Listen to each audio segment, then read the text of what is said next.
வணக்கம். நீங்கள் கேட்கவிருப்பது நரேந்திர மோடி. எழுதியவர் எஸ்.பி. சொக்கலிங்கம். குரல் வடிவில் ஜே.கே. நரேந்திர மோடி. அத்தியாயம் எண் 1. வீடு காடு மோடி. குஜராத் மாநிலம் அகமதாபாத்திலிருந்து சுமார் 112 கிலோமீட்டர் தொலைவில் இருக்கிறது வாத்நகர். மகாபாரதத்திலும் ஸ்கந்த புராணத்திலும் இந்த ஊரைப் பற்றிய குறிப்புகள் உள்ளன. சுமார் 2500 ஆண்டுகள் பழமையான ஊர். சிவன், அம்பாஜி, விஷ்ணு, ஹனுமன் என்று பல கடவுள்களுக்கும் இந்த ஊரில் கோவில்கள் இருக்கின்றன. ஹிந்து, பௌத்தம் மற்றும் ஜைனம் என்று 3 மதங்களும் சங்கமித்த ஊர். மேற்சொன்ன காரணங்களால் வாத்நகருக்கு தேவபூமி என்று பெயர். சாதுக்களும் சந்நியாசிகளும் அடிக்கடி வந்து செல்லும் ஊர். அந்த ஊரில் 17 செப்டம்பர் 1950 அன்று ஒரு நடுத்தர குடும்பத்தில் பிறந்தார் நரேந்திர தாமோதர் தாஸ் மோடி. சுருக்கமாக மோடி என்றே சொல்வோம். தந்தை தாமோதர்தாஸ் மூல்சந்த் மோடி. இவர் வாத்நகரில் மளிகை கடை வைத்திருந்தார். தாய் ஹீராபென். மோடியுடன் உடன் பிறந்தவர்கள் 5 பேர். இவர்களில் மோடி 3வது குழந்தை. மோடியின் பூர்வீகம் பனஸ்கந்தா மாவட்டத்தில் உள்ள நவதோத்ரா என்ற கிராமம். மோடியின் கொள்ளுத்தாத்தா மகன்லால் ரஞ்சோதாஸ் என்பவர் 19ஆம் நூற்றாண்டின் இறுதியில் நவதோத்ரா கிராமத்தை விட்டு வாத்நகரில் குடியேறினார். அங்கு ஒரு மளிகைக் கடையை ஆரம்பித்தார். அவர் காலத்துக்குப் பிறகு அந்த மளிகைக் கடையை அவரது மகனான மூல்சந்த் நடத்தி வந்தார். மோடியின் வீடு ஒரு சாதாரண வீடு. ஒரு குறுகிய சந்தில் 12 அடி நீளமும் 40 அடி அகலமும் கொண்ட சிறிய வீடு. மொத்தம் 3 அறைகள். வீட்டில் நுழைந்தவுடன் முன்பக்கத்தில் ஒரு அறை. கூடமும் அதுதான், படுக்கையறையும் அதுதான்.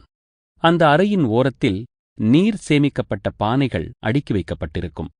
அந்த அறையின் ஒரு பகுதி திட்டால் மறைக்கப்பட்டு குளியல் அறையாக பயன்படுத்துவார்கள்.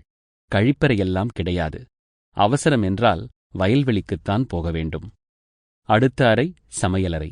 அதுவே பூஜை அறையும் கூட. கடவுள்களின் படங்கள் அந்த அறையில் வைக்கப்பட்டிருக்கும். 3வது அறையில் மாட்டு சாணத்தால் செய்யப்பட்ட விராட்டிகளும் விறகுகளும் அடுக்கப்பட்டிருக்கும். வீட்டில் விறகடுப்புதான். அதனால் ஒவ்வொரு முறை சமையல் செய்யும் பொழுதும் வீடு முழுவதும் புகையால் சூழும்.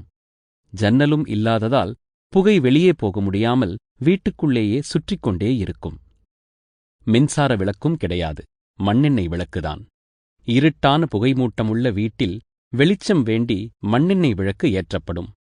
அதுவும் புகை கக்கும் வஸ்துவே.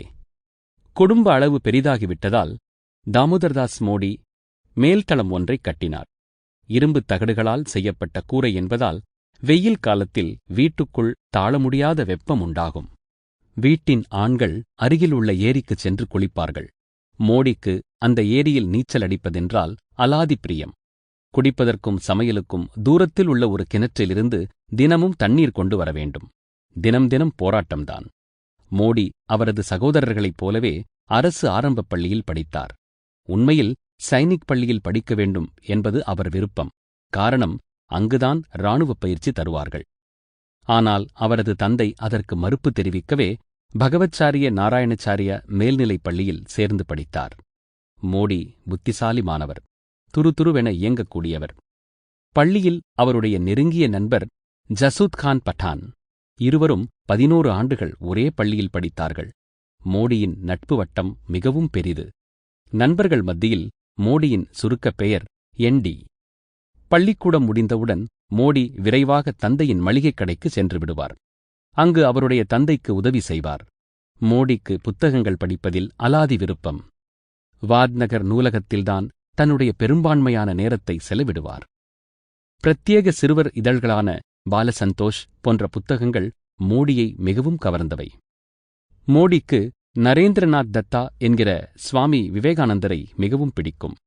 ராமகிருஷ்ண பரமஹம்சரும் சாரதா தேவியும் மோடியின் ஊக்கத்துக்கான வித்து. விவேகானந்தரின் தேசப்பற்றும் அவருடைய தத்துவ விளக்கங்களும் மோடியை மெய்மறக்கச் செய்தன. Sample complete. Ready to continue?